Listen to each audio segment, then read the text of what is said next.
नमस्कार दोस्तों, M Santoshi education हाइस में स्वागत है। हमने पिछली वीडियो में ये वाला क्वेश्चन कर लिया था और इस बार हमें क्या करना है, मानव शरीर से जुड़े संबंधित कुछ महत्वपूर्ण तथ्य को देखेंगे। ठीक है, काफ़ी इन्फॉर्मेटिव और इम्पोर्टेंट वीडियो होने वाली है ये आपका, जिसमें भी बायोलॉजी का सेक्शन पूछा जाता है या बायोलॉजी सब्जेक्ट पूछा जाता है, उन सभी एग्जामों के लिए ये काफ़ी महत्वपूर्ण होने वाली वीडियो। चैनल पर नए हैं सब्सक्राइब जरूर कर लीजिएगा और PDF के लिए टेलीग्राम से जुड़ सकते हैं और कमेंट में अपना सुझाव देना बिल्कुल न भूलें। चलिए शुरू करते हैं। ठीक है, तो मानव शरीर से जुड़े कुछ महत्वपूर्ण तथ्य को देखेंगे। अस्थियों की संख्या मानव शरीर में कितनी होती है? तो ये 206 होती है। ठीक है, 206 होती है। वैसे में उसकी हड्डियाँ कितनी होती है? 206 होती है। सबसे छोटी अस्थि कौन सी है?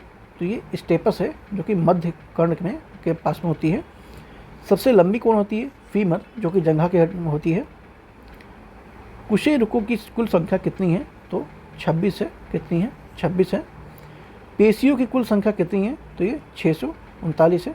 ठीक है, पेशियों की कुल संख्या कितनी है? ये 639 है। सबसे लंबी पेशी कौन सी है? सर्टोरियस है। कौन सी है? सर्टोरियस है। ठीक है, कोशिश कीजिएगा कि आपको चीज़ें यहीं पे ही याद हो जाएं, बाकी आपको PDF तो मिलेगा ही इसका। सबसे लंबी पेशी कौन सी है? सर्टोरियस है। बड़ी आंत की लंबाई कितनी हो सकती है? तो 1.5 मीटर होती है, हो सकती है। कितनी? 1.5 मीटर। छोटी आंत की लंबाई कितनी हो सकती है? तो ये 6.25 मीटर तक हो सकती है। यकृत का भार पुरुषों में कितना होता है? तो ये 1.5 किलो से लेकर 2 किलोग्राम तक हो सकता है। ठीक है, और यही महिलाओं में देखा जाए तो ये 1.0 kg तक हो सकता है। सबसे बड़ी ग्रंथि कौन सी है? तो ये यकृत है। सर्वाधिक पुनरुद्भवन की क्षमता किस में होती है? तो ये यकृत में होती है। मतलब सबसे ज़्यादा बार वो अपने आप को सही कर सकता है या फिर अपनी कोशिकाएं निर्मित कर सकता है। तो कौन है ऐसा? वो यकृत है। सबसे कम पुनरुद्भवन की क्षमता किस में होती है? तो ये मस्तिष्क में होती है। ठीक है, शरीर की सबसे कठोर भाग कौन सा होता है? तो दांत का इनेमल। ठीक है, सबसे कठोर भाग कौन है? दांत का इनेमल होता है। सबसे बड़ी लार ग्रंथि कौन सी है? तो पैरोटिड ग्रंथि है। कौन है? पैरोटिड ग्रंथि है। शरीर का समान तापमान कितना होता है? तो 98.4 फ़ारेनहाइट से लेके यानी कि 37 सेल्सियस तक हो सकता है।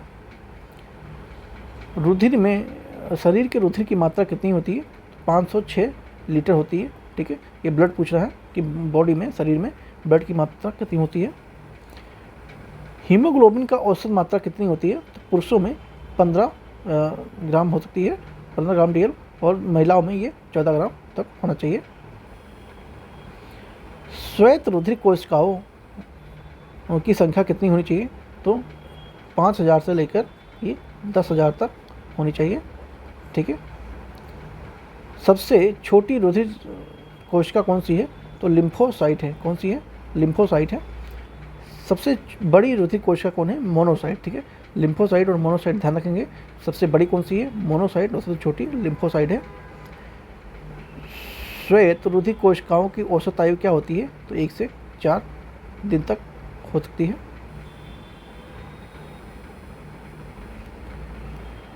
लाल रुधिर कोशिकाओं का औसत आयु क्या है? तो 120 दिन है।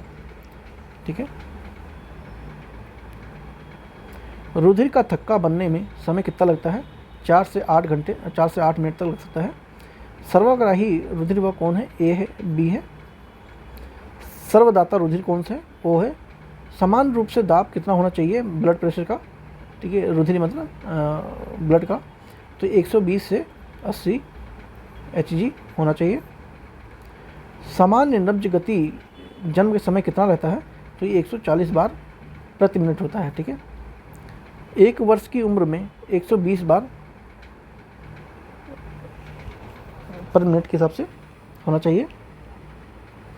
10 वर्ष की उम्र में ये 90 बार प्रति मिनट होना चाहिए। वयस्क में 70 बार प्रति मिनट के हिसाब से ब्लड प्रेशर का रुधिर वेग होना चाहिए। वयस्क में 70 बार बता ही दिया है। हृदय गति 72 बार प्रति मिनट होनी चाहिए। सबसे बड़ी धमनी कौन सी है? तो एब्डोमिनल एरेटा है। ठीक है, कौन है? Abdominal areata. वक्र का भार कितना होता है? तो 150 ग्राम तक हो जाता है। मस्तिष्क का भार कितना होता है? 1350 से लेकर 1400 तक ग्राम हो सकता है। मेरुदंड की लंबाई कितनी होती है? तो ये 42 से 45 सेंटीमीटर तक होती है। क्रेनियल तंत्रिका की संख्या कितनी होती है? तो ये 12 जोड़ी होती है। ठीक है, 12 जोड़ी होती है। स्पाइनल तंत्रिका की संख्या कितनी होती है? तो 31 जोड़ी होती है। सबसे लंबी तंत्रिका कौन सी है? तो सिएटिक है। ठीक, कौन है? सिएटिक है। सबसे पतली एवं छोटी तंत्रिका कौन सी है? ट्रॉन्क्लियर है। सबसे बड़ी तंत्रिका कौन है? ट्राइजोमिनल है। ठीक है, ट्राइजोमिनल है। सबसे बड़ी कोशिका कौन है? तंत्रिका कोशिका है। ठीक, कौन है? तंत्रिका कोशिका है। सबसे बड़ी अंतःस्रावी ग्रंथि कौन है? थायराइड है। ऑक्सीमिन ग्रंथि कौन सी है? एड्रिनल है। ठीक है, ऑक्सीमिन ग्रंथि कौन सी है? एड्रिनल है। सबसे छोटी अंतःस्रावी ग्रंथि कौन है? पिट्यूटरी ग्रंथि है। ठीक है, पिट्यूटरी ग्लैंड है। सबसे छोटी अंतःस्रावी ग्रंथि पिट्यूटरी ग्रंथि है। महिलाओं में मासिक धर्म काल कितना होता है? तो ये 28 दिन का होता है। कितना होता है? 28 दिन का होता है। गर्भावस्था की अवधि कितनी होती है? तो ये 266 से 270 दिन तक होता है। अस्थियों को पेशियों से जोड़ने वाले रूपांतरित पेशी को क्या कहते हैं? तो इसे टेंडन कहते हैं। क्या कहते हैं? टेंडन कहते हैं। शरीर में ऊतकों का निर्माण किससे होता है? तो ये प्रोटीन से होता है। मानव में मांसपेशियों की संख्या कितनी होती है? तो 639 होती है। कितनी होती है? 639 होती है। सबसे बड़ी मांसपेशी कौन सी है? ग्लूटियस मैक्सिमम, यानी कूल्हे की जो मांसपेशियाँ होती हैं वो सबसे बड़ी मांसपेशी होती है। सबसे छोटी मांसपेशी कौन सी है? तो स्टेपेडियम है। ठीक है, कौन है? स्टेपेडियम है। शरीर में हड्डियों की संख्या कितनी होती है? तो 206 होती है। फीमर शरीर में कहाँ पाया जाता है? तो ये जांघ में पाया जाता है। सबसे छोटी हड्डी कौन है? स्टेम्प है, जो एक कान में है। मानव शरीर में सबसे लंबी हड्डी कौन है? फीमर या उर्वस्थि। उपस्थिति कहाँ पाया जाता है? तो ये नाक पे पाया जाता है। टिबिया हड्डी कहाँ पाया जाता है? तो ये पैरों में मिलता है, टिबिया हड्डी। शरीर का सबसे कठोर भाग कौन होता है? दांत के ऊपर का एनामेल। ठीक है। मानव खोपड़ी में हड्डियों की संख्या कितनी है? तो ये 29 है। ठीक है, मानव खोपड़ी में हड्डियों की संख्या कितनी है? 29 है। मनुष्य के चेहरे पर हड्डियों की संख्या कितनी है? 14 है। एक वयस्क व्यक्ति की रीढ़ में हड्डियों में कुल कितनी कोशिकाएं होती हैं? तो 26 होते हैं। ठीक है, कितने होते हैं? 26 होते हैं। एक नवजात बच्चे की रीढ़ की हड्डी में कुल कितनी कोशिकाएं होती हैं? 33 होते हैं। मनुष्य के जीवन काल में कितने दांत 2 बार जन्म लेते हैं? तो 20 दांत होते हैं जो 2 बार जन्म लेते हैं। अस्थि से अस्थि को जोड़ने को क्या कहते हैं? तो लिंगामेटस कहते हैं। क्या कहते हैं? लिंगामेटस कहते हैं। ह्यूमरस अस्थि मानव शरीर में किस अंग में होता है? तो ये ऊपरी बाह में होता है। कहाँ होते हैं? ह्यूमरस अस्थि जो है वो ऊपरी बाह में होता है। ठीक है, हम नेक्स्ट वीडियो में, नेक्स्ट पार्ट में इसके माता पिता के रक्त समूह के आधार पर बच्चों के संभावित रक्त समूह को देखेंगे। ठीक है, ये भी काफ़ी और भी आगे जो भी हैं इसको हम देखेंगे अच्छे से। तो यही वीडियो डेवलप करते हैं।